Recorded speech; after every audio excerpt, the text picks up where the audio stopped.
Do you believe that you can create buttons? Do you believe that you can create castles? Do you believe that you can create buttons? Do you believe that buttons are important to create? Does everything have to be bouncing off the wall enthusiasm? Is there power in satisfaction? Do you like molding the clay of your mind deliberately? Do you think that you need to think more or rest more? Do you think that you need to try harder or try less? Do you associate trying with action or thinking? Do you need to try to think better thoughts? It was a trap. Do you need to try to think better thoughts? Or do you need to relax into better thoughts? Will the better thought come in the relaxation? Is the better thought already there? Is the better thought a manifestation that will flow into your grid if you will allow it? So, do you think that you get more done with your long list of things you need to do? Or do you get more done by allowing yourself more leeway? If we were standing in your physical shoes, we would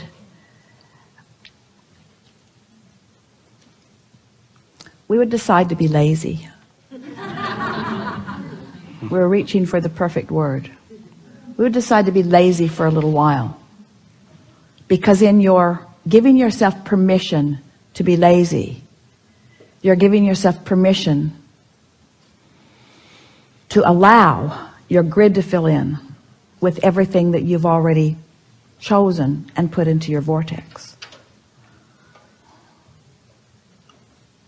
The word lazy has an unpleasant connotation, doesn't it? Because it's humans measuring themselves against other humans based upon a flawed premise. And the flawed premise is, the more you do, the more you're worth.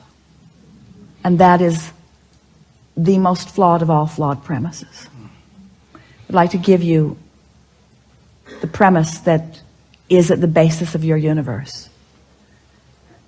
The better you feel, the more you allow.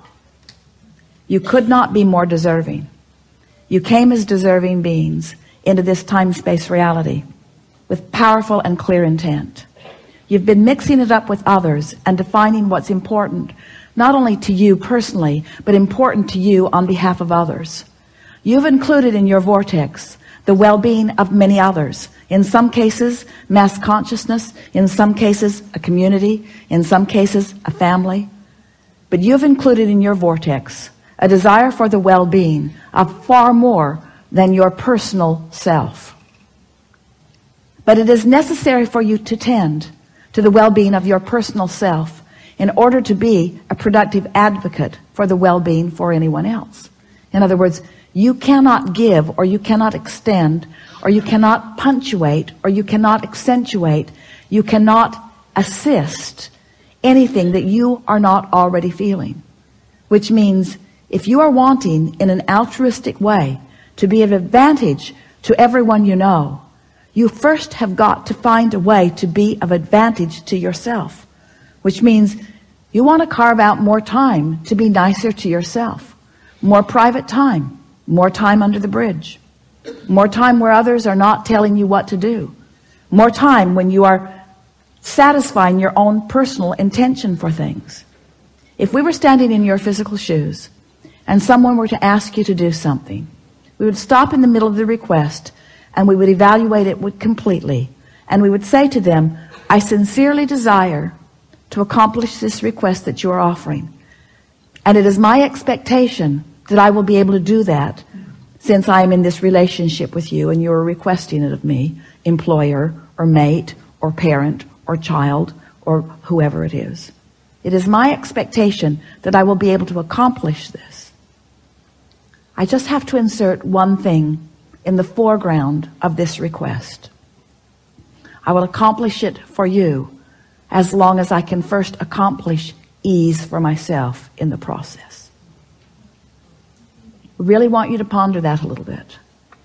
Esther, on one of the earlier cruises, made sure that everyone received an easy button from Staples. Everyone got one. And Esther found a box of them in the attic the other day, and she spread them all around her house because she wants to amplify the ease of things, not the hardness. She wants to no longer justify the well-being that flows to her by pointing out how hard she's working in relationship to others. She wants to emphasize the well-being that's flowing to her by remembering the vibrational alignment that she is achieving.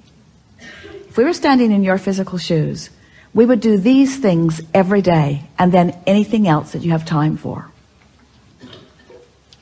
We would meditate for 15 minutes every day, which means we would quiet our mind with the simple intention of allowing our cork to float. We would go outside no matter what the weather, and we'd move around in it in appreciation of this planet. We would look up and around, and we would find things to acknowledge, and we would talk about them right out loud. Esther walks through her gardens and says to everything, "You are my favorite. You are my favorite. You are my favorite. You are my favorite. You are my favorite stone on the pathway. You are my favorite bird in the tree. You are my favorite flower in bloom. You are my favorite flower not in bloom.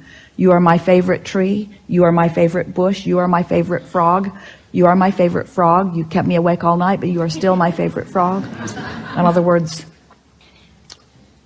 so first thing, meditate. Second thing, spend more time outside. Third thing, we would buy a notebook. We would call it My Book of Positive Aspects.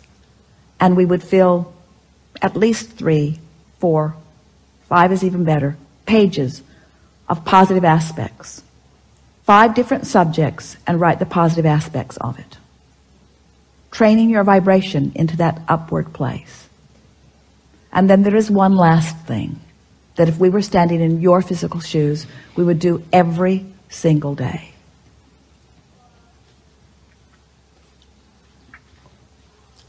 We would look upward and outward. It's best if you do it outside or standing at a window. And we would acknowledge that there are universal forces that are focused right at you. We would acknowledge by calling it by name, if you have a name that you like. And we would say, "I acknowledge that I am the object of your positive attention, and I'm appreciating your continual gaze on behalf of my well-being. And today, no matter where I am, no matter where I am going, no matter what I am doing, and no matter who I am doing it with, I will be in conscious awareness that you too are there with me, appreciating me, supporting me, assisting me, acknowledging me, inspiring me, guiding me, having fun with me, acknowledging me, supporting me, assisting me, inspiring me, helping me, guiding me, aware of me, loving me, showing me, inspiring me, guiding me, helping me, uplifting me, showing me." Get into an endless loop of that acknowledgement and watch what begins to happen in your life as soon as this day. Your vortex is filled to the brim with specific requests that you have put there and that you are deserving of the realization of. And it's time for those realizations to be flooding into your experience at a rate that will astonish those who surround you. It's time for you to remember what you've put there. and to bring it forward active into your today experience. We've been talking to you all day from our appreciation of who you are. But even as we express it from our powerful point of knowing, we know that you don't yet know who you are. You don't, for the most part, understand the important role you play in the expansion of all that is. We stand as the beneficiaries of all of the vortices that you have accomplished, and we revel in them. But it is our powerful desire that you now, here in your physical bodies, allow yourselves to be the recipients of the physical manifestation of those things that you have put there. Because that was the plan. You didn't say, I'll go forth and fill up a vortex full of things that I care about and deny myself of the realization of them.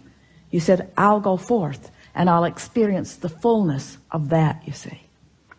And so as we visit with you here today, it is our acknowledgement that in these hours that we've been together, because of the willingness of you to listen and play with us, and because of the willingness of those to ask the questions in the way that you have, it's our knowing that your vibration is shifted to a new place.